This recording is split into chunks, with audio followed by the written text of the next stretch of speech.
नमस्कार विद्यार्थियों, स्वागत है आपका ओनली यूपीएससी पर। हम लगातार टैक्सेशन कर रहे हैं। ये आपकी इकोनॉमिक्स की क्लास है, ठीक है। जो पिछली क्लास थी उसमें हमने जीएसटी को समझा था, बहुत डीप चर्चा की थी, हर एस्पेक्ट से जीएसटी को समझा था।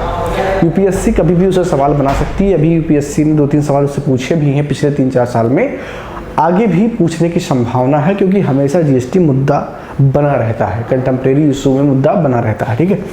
इस क्लास में हम कुछ अन्य टैक्स की बात करेंगे, ठीक है। तो उनसे भी सवाल आते हैं, कई स्पेशल प्रकार के टैक्स होते हैं, उनसे भी सवाल आते हैं, वो देख लेते हैं कौन कौन से हैं, ठीक है। तो जो हमारा हेडिंग होगा वो होगा अन्य टैक्स या अन्य कर। अब इनमें से जो कर हैं वो आपका है पहला पाइगोबियन टैक्स।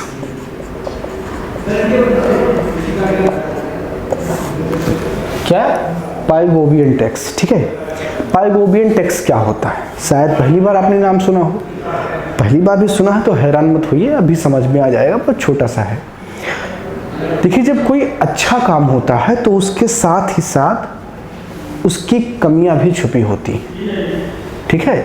शायद इसीलिए आइंस्टीन का जो सापेक्षता का सिद्धांत है, जब उसको हम सामाजिक परिप्रेक्ष्य में देखते हैं तो वो बात क्लियर हो जाती है कि सब कुछ सापेक्षिक है।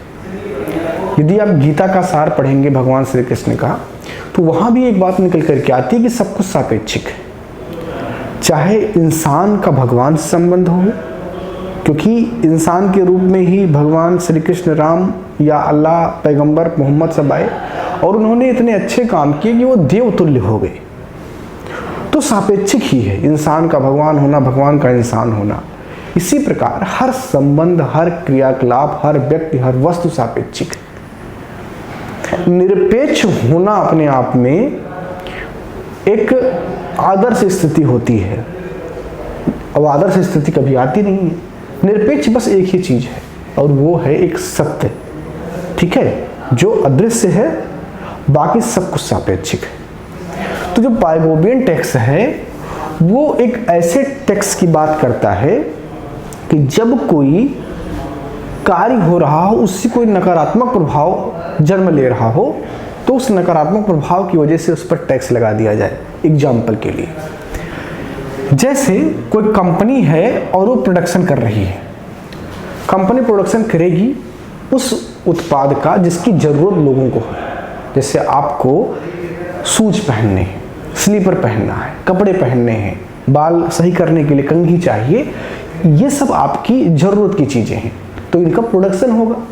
जब इनका प्रोडक्शन होगा तो उस कंपनी में जहां पर प्रोडक्शन हो रहा है वहां से धुएं रिलीज होंगे, ठीक है ना। वहां से क्या होंगे? धुएं रिलीज होंगे, और उन धुओं से क्या होगा? आपका इन्वायरमेंट खराब होगा। तो आप अगर शर्ट पहन रहे हैं तो आप एक सौदा कर रहे हैं, अपने सांस के साथ पहनने के लिए जो शर्ट ले रहे हैं उसके साथ एक सौदा आप कर रहे हैं। क्योंकि जब आपका शर्ट बन रहा है, आपका पैंट बन रहा है, आपका शूज बन रहा है, तो इससे हो क्या रहा है कि जो कंपनी बना रही है वो कुछ प्रदूषण मुक्त कर रही है। कहाँ पर? आपके इन्वायरमेंट में, आपके पर्यावरण में। वो भी आपके ऊपर जो है नकारात्मक असर डालते हैं। तो आपने कपड़ा पहना अपने शरीर को बचाने के लिए ऊपरी तौर पर, और जो ऑक्सीजन लिया उसमें कुछ मिला हुआ है जो आपके फेफड़े को खराब कर रहा है, और वो कहाँ से निकला? उस कंपनी से निकला। तो जो पाइगोबियन है, जो पाइगोबियन टैक्स है, ये इसलिए लगाया गया कि जब कोई कंपनी प्रोडक्शन करे तो जो उससे नकारात्मक इम्पैक्ट पड़ रहा है उस पर एक टैक्स लगाया जाए। इससे होगा क्या कि कंपनियां प्रयास करेंगी प्रदूषण को कम करने की। जैसे मान लीजिए एक मानक बना लिया गया कि कोई कंपनी 10 रुपए का नुकसान कर रही है इन्वायरमेंट का। कितने का? 10 रुपए का नुकसान कर रही है, तो इससे 10% टैक्स ले लीजिए आप, तो 1 रुपया इसे टैक्स देना पड़ेगा। जैसे ही किसी के ऊपर आप आर्थिक बोझ डालते हैं तो उसका दिमाग राइट टाइम हो जाता है, ठीक हो जाता है। इसीलिए आपने देखा होगा कि भारत में जो दंड विधान है उसमें 2 प्रकार के दंड हैं। एक तो उसे जेल में बंद करना और दूसरा उसके ऊपर जुर्माना लगाना। और कोई प्रकार का दंड नहीं है, बस 2 ही प्रकार का, आर्थिक दंड और शारीरिक दंड। शारीरिक दंड में आपको बंद करना, या यदि जुर्म आपका बहुत संगीन है तो उसके लिए तो फांसी है या ये सारी चीजें हैं, ठीक है। तो आर्थिक दंड भी एक प्रकार का दंड है, और अगर आप कुछ गलत कर रहे हैं, उस पर आपसे टैक्स लिया जा रहा है तो एक आर्थिक दंड होता है। और जैसे ही आपकी जेब से पैसा जाएगा तो आप सोचेंगे कि कैसे इस पैसे को हम मेंटेन करें, इसको बचा लें। तो कंपनियां करेंगी क्या, अपने प्रदूषण को कम करने की कोशिश करेंगी। जैसे बहुत सारे ग्रीन टेक्नोलॉजियां हैं, यानी कि हरित उद्योग की, जो प्रदूषण को कम करते हैं, तो वो उन पर शिफ्ट कर जाएंगे। अपनी पुरानी मशीनों को ख़त्म करेंगे, नई मशीनों को लगाएंगे।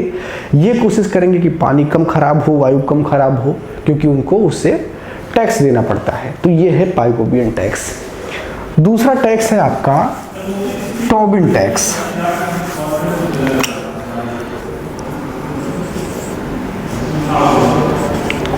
टोबिन टैक्स जेम्स टोबिन के प्रतिपादक हैं। टोबिन टैक्स, टोबिन टैक्स एक इस प्रकार का टैक्स है जब किसी देश में निवेशक आते हैं, जैसे जब देश की आर्थिक स्थिति अच्छी होती है, उसका मार्केट अच्छा चल रहा होता है, तो वहां पर आकर के झमाझम निवेश करते हैं। जब देखते हैं कि माहौल बिगड़ सकता है तो पैसा लेके खटाखट भागते भी हैं। तो जेम्स टोबिन ने सजेस्ट किया कि टैक्स लगाया जाए, और वो टैक्स उस ट्रांजैक्शन पर लगाया जाए जो निवेश के टाइम पर, या जब आप पैसा निकाल रहे हैं उसको लेते हैं, तो उस पैसे पर एक टैक्स लगाया जाए। यानी कि जब कोई किसी दूसरे मार्केट में आकर किसी दूसरे देश का निवेश करता है तो उस पर एक टैक्स लगाया जाए। अब आपको इसी से घूम रहा होगा, समझ में नहीं आ रहा होगा, और अगर ज़्यादा स्मार्ट है तो समझ गए होंगे, फिर भी आसान भाषा में समझाता हूँ। जैसे मान लीजिए कोई व्यक्ति है, उसको भारत में निवेश करना है, वो भारत की मार्केट की स्थिति देखेगा और निवेश कर देगा। उससे होगा क्या कि उसका फायदा होगा। और जैसे ही उसको लगेगा कि भारत में कुछ दिक्कत होने वाला है, कोई खतरनाक चीज़ होने वाला है, तो फटाक से पैसा अपना निकालेगा, भाग जाएगा। अच्छा, इससे होता क्या है, जो देश होते हैं वो विदेशी मुद्राओं पर बड़ा निर्भर करती है उनकी इकोनॉमी। तो विदेशी मुद्रा का अचानक फ्लो होता है, फिर अचानक बाहर चली जाती है, इससे उनकी पूरी इकोनॉमी डगमगा जाती है। तो उसको मेंटेन करने के लिए टोबिन टैक्स की अवधारणा लाई गई, और इसके लिए जेम्स टोबिन को नोबेल पुरस्कार का सम्मान भी दिया गया। ठीक है, चलिए, इसके अलावा एक टैक्स है सिन टैक्स। सिन का मतलब क्या होता है, पाप। सिन टैक्स, सिन टैक्स ऐसे उत्पादों पर लिया जाता है जिनसे स्वास्थ्य को नुकसान पहुंचे, जैसे तंबाकू बनाने वाली कंपनी, शराब बनाने वाली कंपनी, या इस प्रकार के जो उत्पाद बनाती हैं, उन कंपनियों से सिन टैक्स लिया जाए। ठीक है, तो जब ऐसे उत्पाद पर टैक्स लिया जाता है तो उसे सिन टैक्स कहते हैं, क्योंकि ये स्वास्थ्य पर नकारात्मक प्रभाव डालती है। ठीक है, तो ये क्या है, सिन टैक्स है। तो ये कुछ महत्वपूर्ण प्रकार के टैक्स हैं जिनसे कई बार सवाल पूछ लिए जाते हैं। एक आध और शब्द है जिनकी चर्चा मैं कर देता हूं, हो सकता है आपसे कभी पूछ लिया जाए सवाल। कर उत्साह, देखिए मैं एक तरफ से नहीं पढ़ा रहा हूं, जैसे ये से जेड वाले क्रम में नहीं पढ़ा रहा हूं, मैं उछल उछल के पढ़ा रहा हूं, और इसकी वजह यह है कि आपका परीक्षा जोन में है, नज़दीक है, बहुत सारा सिलेबस कवर करना है, तो जो महत्वपूर्ण टॉपिक है उनको कवर कर लिया जाए। कर उत्साह का मतलब ये होता है जब कर प्राप्ति का दर जीडीपी के दर से भी ऊपर चला जाए।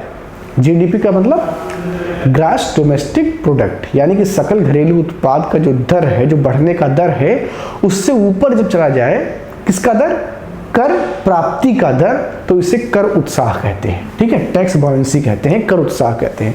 हो सकता है यूपीएससी कोई सवाल पूछ ले, यूपीएससी वर्ड से लेकर के सवाल पूछती है, आप ध्यान दीजिएगा, पेपर खोल के देखिएगा, कई बार वो वर्ड का मतलब जानने की कोशिश करते हैं, क्योंकि ये बड़े इंपॉर्टेंट होते हैं। ठीक है, तो इस प्रकार के सवाल कई बार पूछ लिए जाते हैं, इसलिए मैंने इसकी चर्चा कर दी।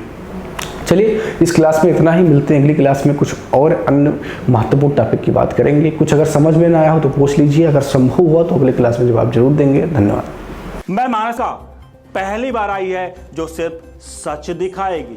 कृषि कानूनों पर मचा है घमासान, हो रही है मनगढ़ंत बातें। मैं अंकित मिश्रा, पढ़िए मेरा आर्टिकल इस मैगजीन में फैक्ट के साथ। यूपीएससी के एस्पायरेंट समझे हर मुद्दों को गहराई में जाकर के। इस नए लेख में आपको मिलेगा नए संसद भवन के निर्माण से संबंधित सारी जानकारी। मैं विशाल यादव, अब तक आप लोगों ने हमें टीवी पे देखा, लेकिन अब हमारे लेख आपको दिखेंगे इस मैगजीन में।